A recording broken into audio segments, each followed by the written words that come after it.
Terima kasih Anda masih bersama kami. Bagi Anda yang baru saja bergabung, kami hadirkan kembali 3 berita utama hari ini.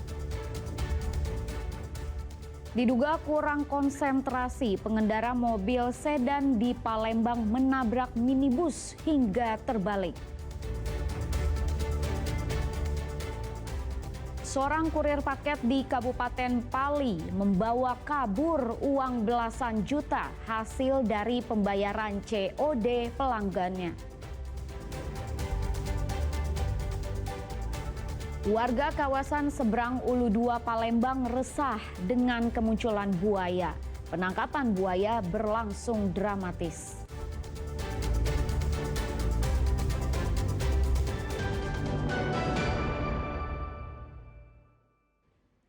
Seekor buaya muara sepanjang 1,5 meter ditangkap warga di kawasan Seberang Ulu 2 Palembang. Kemunculan buaya ini sudah sangat meresahkan warga sekitar. Buaya dengan panjang 1,5 meter ini berhasil ditangkap warga di kawasan 13 Ulu Seberang Ulu 2 Palembang. Buaya muara itu ditangkap warga dengan menggunakan setas tali saat akan naik ke daratan. Proses penangkapan buaya secara manual ini memang tidak mudah karena membutuhkan waktu hampir 1 jam lebih untuk melumpuhkannya. Penangkapan juga dilakukan dengan sangat hati-hati agar tidak melukai sang buaya. Sebelumnya warga sudah beberapa kali melihat keberadaan buaya tersebut muncul ke permukaan sungai. Warga sekitar pun merasa resah. Namun saat akan ditangkap, hewan buas itu menghilang masuk ke sebuah rawa-rawa yang ada di dekat sungai. Buaya ini akhirnya diketahui oleh warga yang hendak memancing ikan dan dilaporkan pada tim damkar setempat. Dia memberontak waktu kami tarik. Sempat ada perlawanan. Jadi saya tadi tidak dewean kan. Kamu ada kawan juga kan yang ewangnya kan. Tidak ada kesulitan soalnya buaya sudah diamankan oleh warga. Kami tinggal membawa ke kantor. Predator mematikan itu lalu dibawa petugas damkar untuk diserahkan kepada kantor BKSDA Palembang yang nantinya akan dilepas liarkan ke habitatnya. Dedi Ruwansyah melaporkan dari Kota Palembang. Dalam rangka perayaan Hari Raya Idul Adha, Persatuan Wartawan Indonesia Kota Prabu Muli menggelar penyembelihan hewan kurban. Daging hewan kurban disalurkan ke sejumlah warga yang kurang mampu yang ada di Kota Prabu Muli.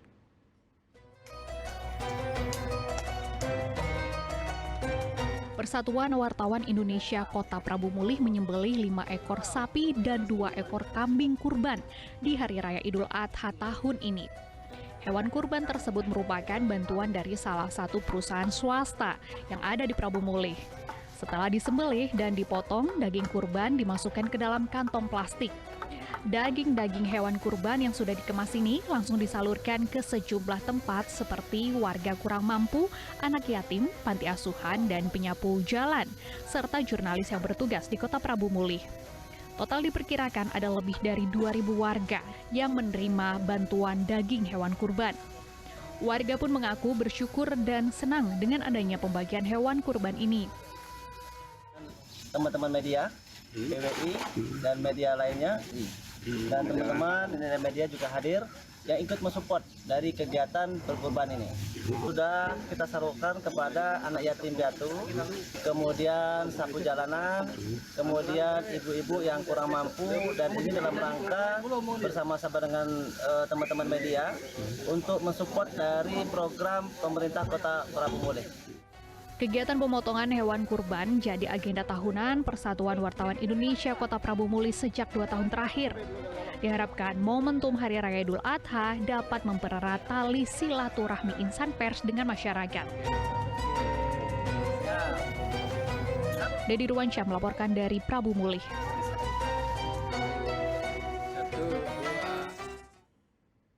Badai pemutusan hubungan kerja atau PHK masih belum berhenti menerpa para pekerja Indonesia.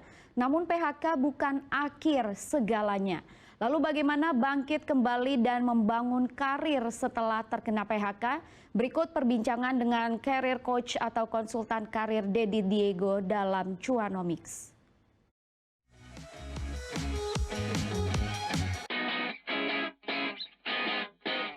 setelah terkena PHK, cara membangun kembali karir gitu?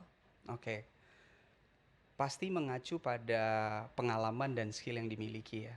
Jadi kan opsinya adalah bisa meneruskan karir yang sudah ada, baik itu ke jenjang yang sama atau ke jenjang yang lebih tinggi, atau mencoba jalur lain tapi berbekal skill yang sudah dimiliki kan.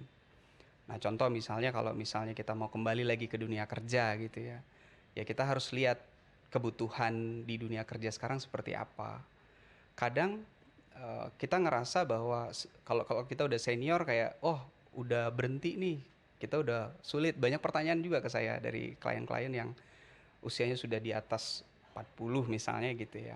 Pertanyaannya kan, coach apakah saya kalau di usia segini masih bisa dapat kerja?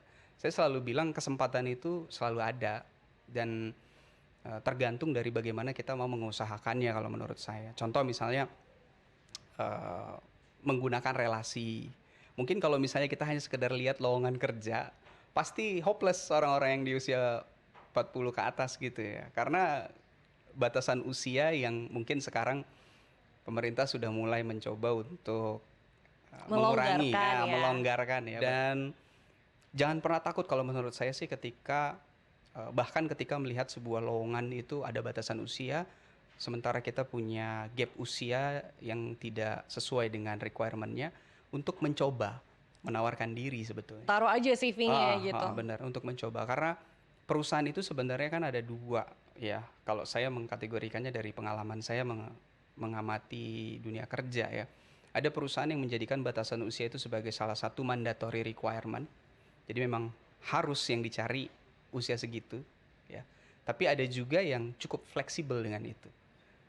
Nah, kebetulan saya pernah ada di perusahaan dan pernah merekrut orang dengan requirement yang seperti itu. Jadi, usianya lewat nih, tapi ada hal apa yang dia punya yang bisa mengcover usia itu. Misalnya dari pengalamannya dan lain sebagainya. Dan biasanya pertanyaan berikutnya adalah kalau dia di pengalaman atau di usia itu kira-kira misalnya ada penyesuaian gaji, kira-kira mau nggak? Nah biasanya itu juga. Jadi kalau teman-teman senior misalnya mau cari kerja lagi, it's okay, coba menawarkan diri. Tapi mungkin antisipasinya adalah ada adjustment. Kalau misalnya dari perusahaan itu ternyata requirement-nya orang-orang yang usianya lebih muda, karena pasti mereka akan menyesuaikan dengan budgetnya kan. Nah jadi adjustment-nya paling di situ. Ya. Nah opsi pertama itu. Atau yang kedua mencari posisi yang di atasnya. Karena kadang orang di dalam berkarir itu lupa bahwa karir itu harus seperti tangga kan. Kita nggak bisa stuck di satu level yang sama terus menerus. Cara menulisnya di CV dan ketika dia wawancara, sebenarnya kalau kadang tuh kita berpikir ketika terkena PHK adalah orang yang tidak terpilih lagi kan, kesannya ya gitu. Kan, kesannya tuh tersingkirkan kan orang yang tersingkirkan dan jadinya takutnya itu malah menjadi kelemahannya gitu di pekerjaan berikutnya. Nah, ini juga miskonsep dalam proses rekrut yang mungkin teman-teman banyak perlu lebih tepat memahaminya ya. Ketakutan tentang penilaian ya, tentang judgement dari perusahaan ketika kita di PHK atau ketika kita misalnya melakukan kesalahan atau ketika kita memiliki sebuah kekurangan, sebetulnya jangan dijadikan sebagai satu hambatan untuk kita mencoba atau untuk kita mendapatkan pekerjaan baru. Jangan sampai itu masuk ke dalam mindset kita, terus kita merasa bahwa ini loh yang bikin saya jadi nggak keterima karena saya kemarin habis di PHK. Jadi dianggap oleh perusahaan saya ini orang-orang yang tersisihkan, orang-orang yang tidak bisa memenuhi ekspektasi sehingga saya ikut disingkirkan.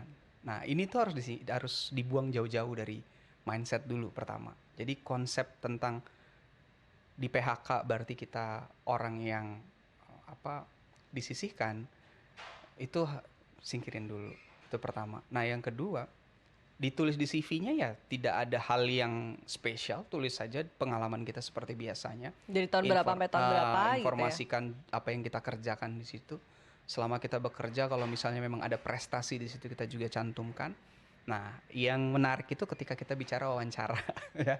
Nah, wawancara itu kan menariknya adalah ketika ditanya kenapa kita berhenti dari pekerjaan sebelumnya, kalau konteksnya adalah PHK, nah PHK ini sebetulnya konteksnya luas ya. PHK itu ada yang PHK-nya memang karena kebijakan dari si perusahaan, misalnya efisiensi, atau perusahaannya melakukan merger sehingga ada divisi yang akhirnya harus di stop dan lain sebagainya.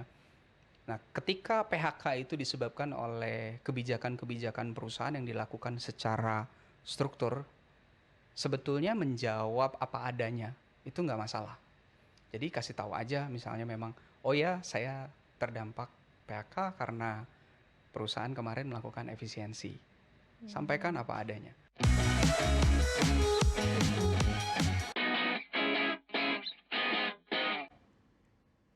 Dari informasi seputar haji, jemaah haji diberangkatkan menuju hotel-hotel di Makkah usai melaksanakan mabit atau menginap di Mina. Proses pemindahan jemaah haji Indonesia dilakukan secara bertahap.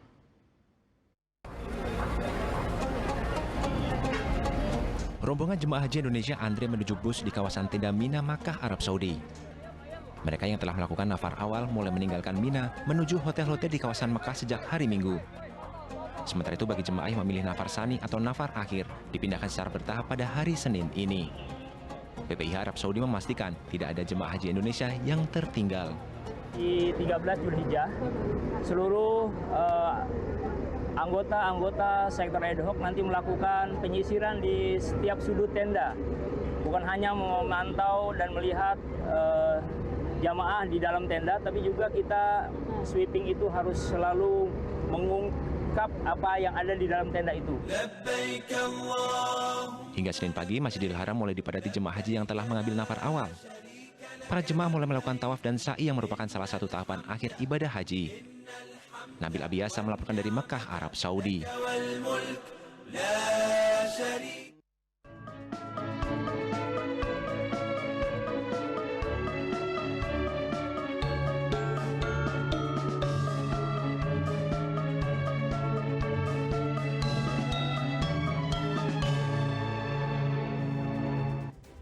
Laporan tersebut sekaligus mengakhiri berita Sumsel hari ini. Jangan lupa pastikan Anda subscribe channel YouTube Liputan 6 SCTV Daerah. Saya Rizka Dior berterima kasih atas perhatian dan kebersamaan Anda. Selamat beraktivitas dan sampai jumpa.